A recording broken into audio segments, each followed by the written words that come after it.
He had been dead for 4 days.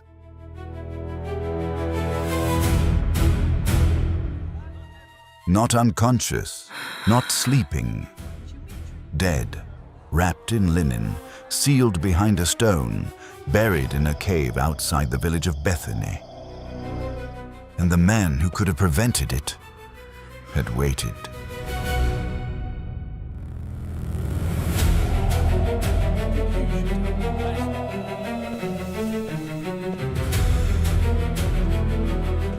This is the true story of the most dramatic miracle Jesus ever performed. A story about a family he loved, a death he allowed, and a moment that would shake an entire nation and ultimately seal his own fate. When Jesus finally arrived, one of the sisters ran to meet him on the road. What she said was not a complaint. It was faith under pressure. Lord, if you had been here, my brother would not have died. But even now I know that whatever you ask of God, God will give you.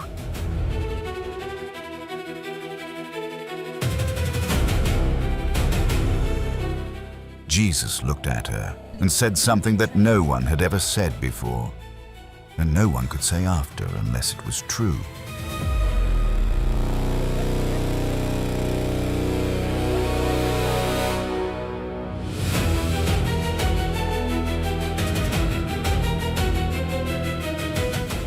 I am the resurrection and the life. He who believes in me, though he may die, he shall live. Then he walked to the tomb. Stay with us until the end, because what happens at that tomb will challenge everything you think you know about death, about faith, and about what it means when God shows up 4 days too late, or right on time. If these stories speak to you, please subscribe to ARC Films. It means the world to us. Now, let's begin.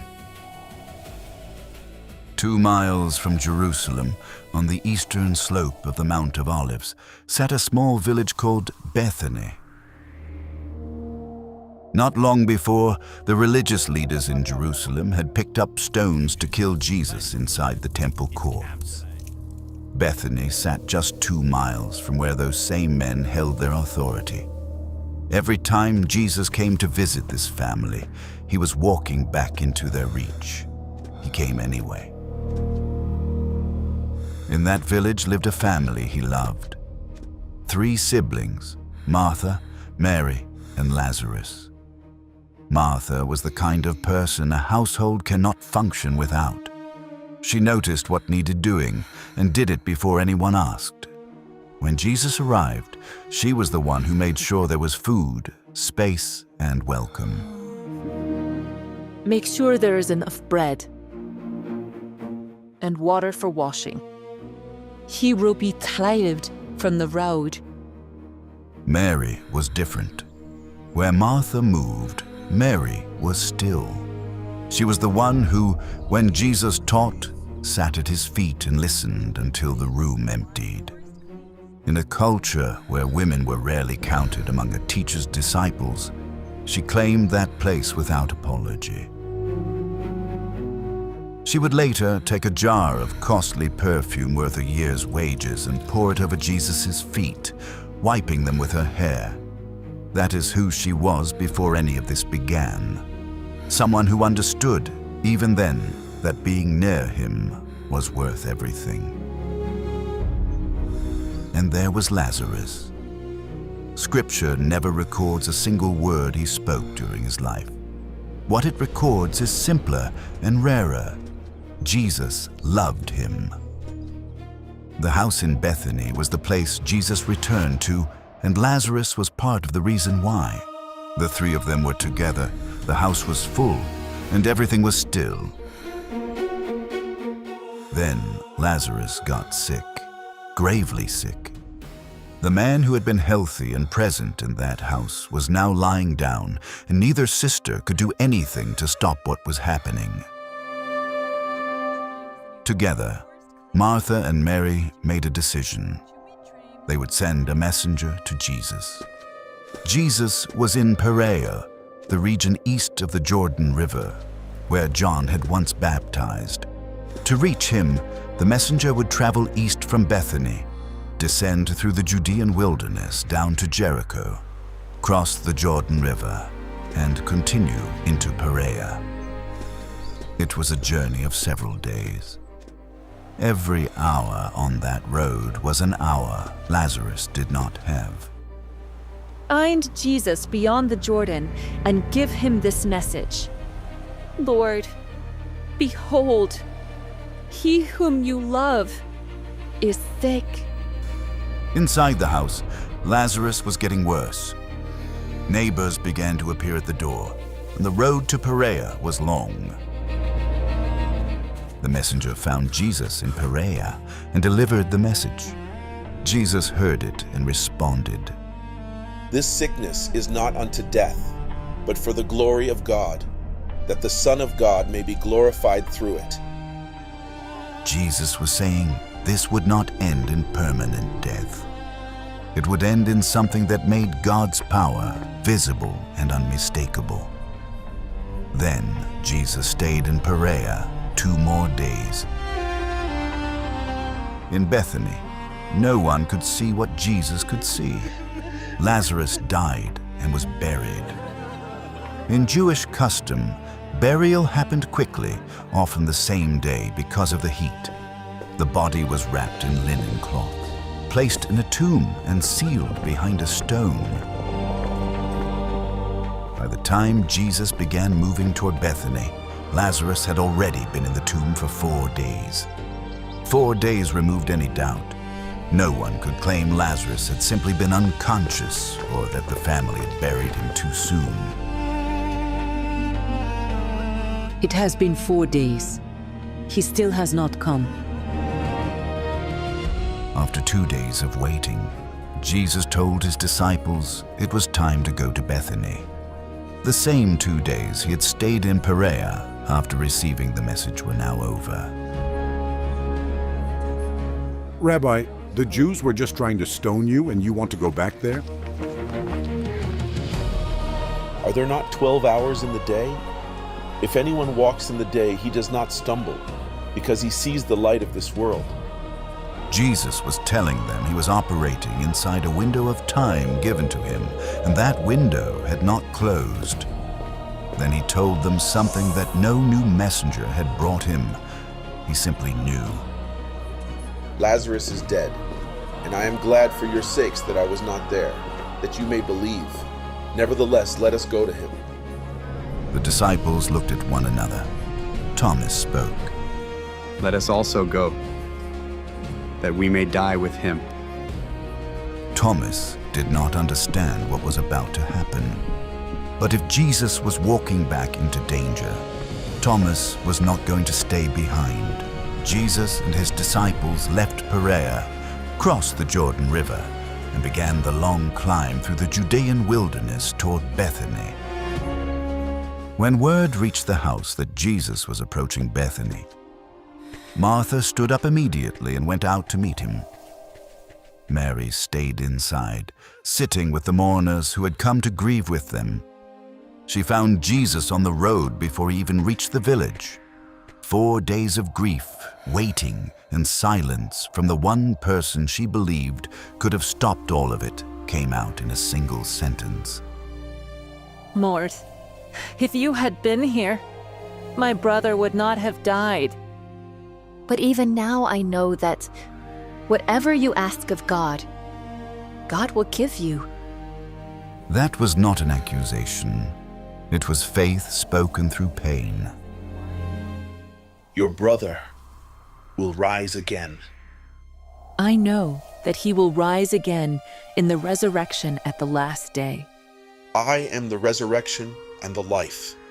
He who believes in me, though he may die, he shall live. Martha was thinking about a resurrection that would happen someday at the end of history. Jesus redirected her. He was not pointing to a future event. He was declaring that he himself was the source of life over death. and that death had no permanent authority over anyone connected to him. Then he asked her one question. Do you believe this? Martha answered before she had seen a single thing. Yes, Lord, I believe that you are the Christ, the Son of God, who is to come into the world. Martha returned to the house and found Mary still sitting inside with the mourners.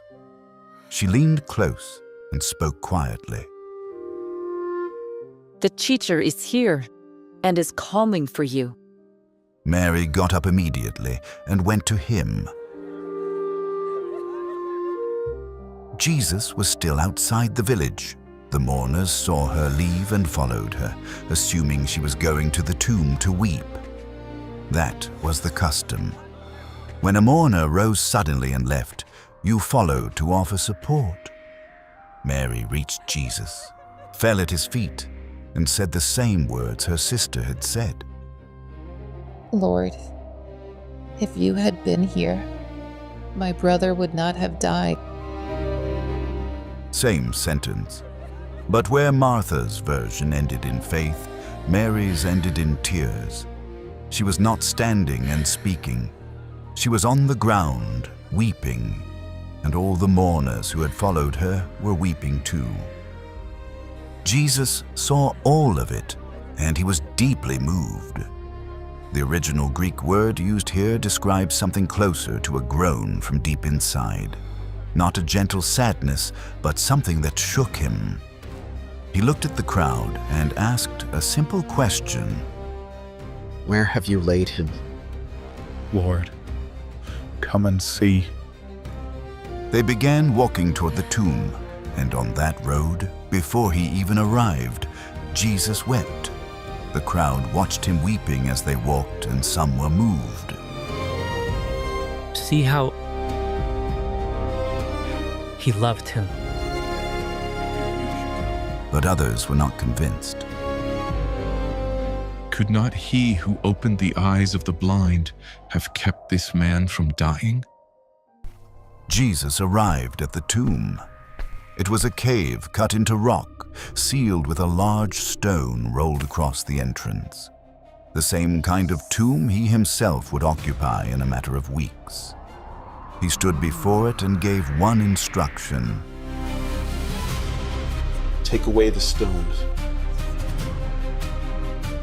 Martha stepped forward and pushed back. Lord, by this time there is a stench, for he hath been dead 4 days. Jesus turned to her. His answer was not a rebuke. It was a reminder of what she had already declared on the road outside the village. Did I not say to you that if you would believe, you would see the glory of God? Martha had confessed her faith in words. Now Jesus was asking her to act on those words in front of everyone watching. The stone was rolled away. With the stone removed, Jesus lifted his eyes toward heaven and prayed aloud. He was not performing for the crowd. He said so himself. The Father always heard him. The prayer spoken out loud was for the people standing there, so that when what came next happened, they would know exactly where it came from. Father, I thank you that you have heard me, and I know that you always hear me, but because of the people who are standing by, I said this, that they may believe that you sent me. Then he turned toward the tomb and cried out with a loud voice, Lazarus, come out. And Lazarus came out. He was still wrapped in his grave cloths, hands and feet bound in linen strips, his face covered with a cloth. He was alive and standing at the mouth of the tomb, but he could not move freely. Jesus did not unwrap him himself. He turned to the people standing there and gave them something to do. Loose him and let him go.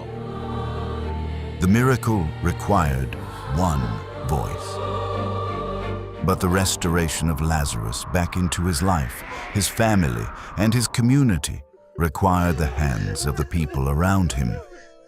The same crowd that had stood there weeping now stepped forward and began removing the grave cloths. Many of the Jews who had come to mourn and had stood at that tomb believed in Jesus when they saw what he did. They had no framework for what they had just witnessed. A man dead 4 days, wrapped in grave cloths, walking out of a sealed tomb at the sound of a voice. It was not something that could be reasoned away. I was standing right there. He called his name, and Lazarus walked out. I saw it with my own eyes. I do not know how to explain what I saw. But not everyone responded the same way. Some went directly to the Pharisees and reported everything they had witnessed.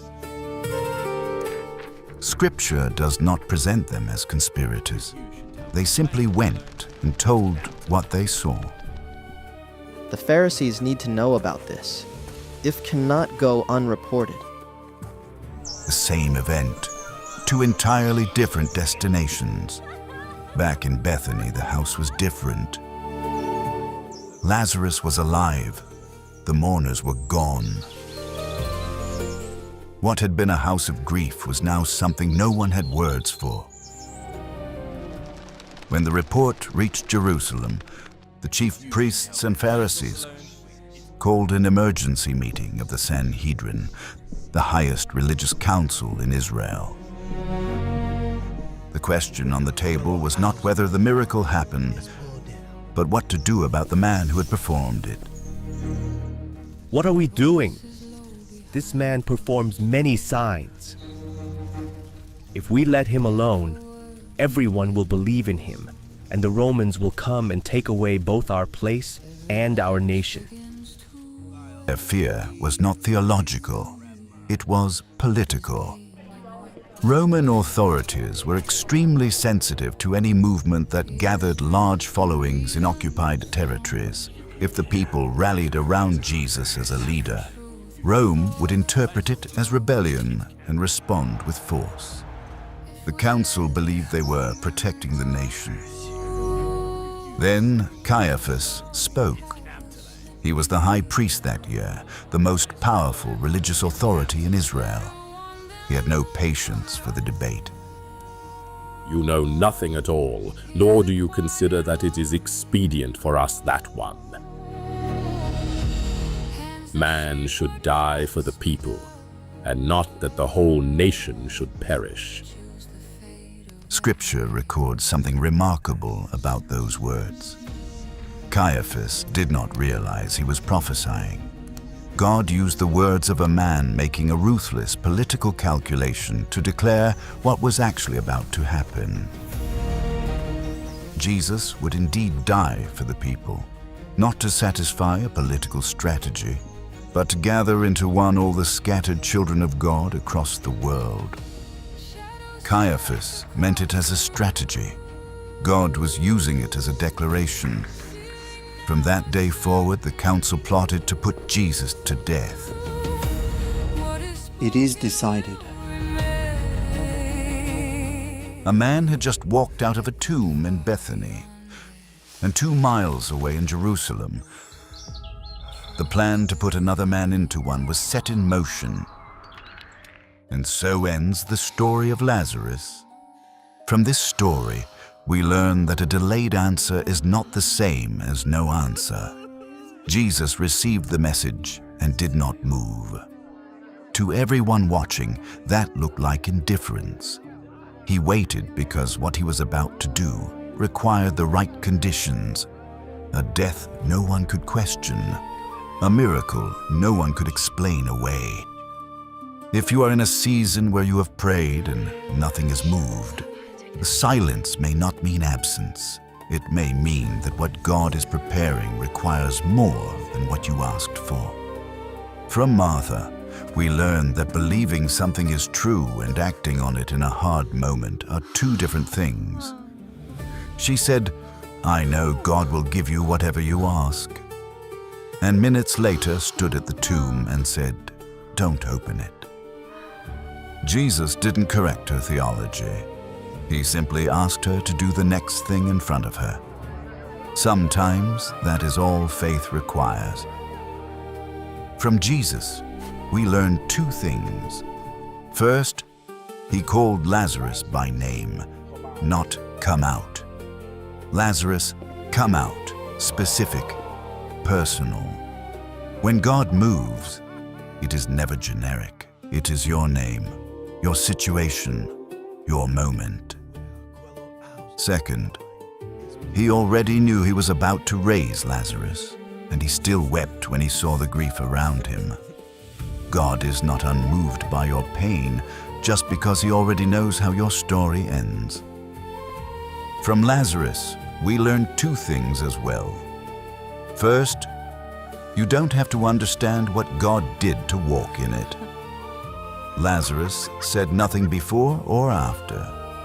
He simply came out when the voice called him. Second, once he was out, he still needed the people around him to remove the grave cloths.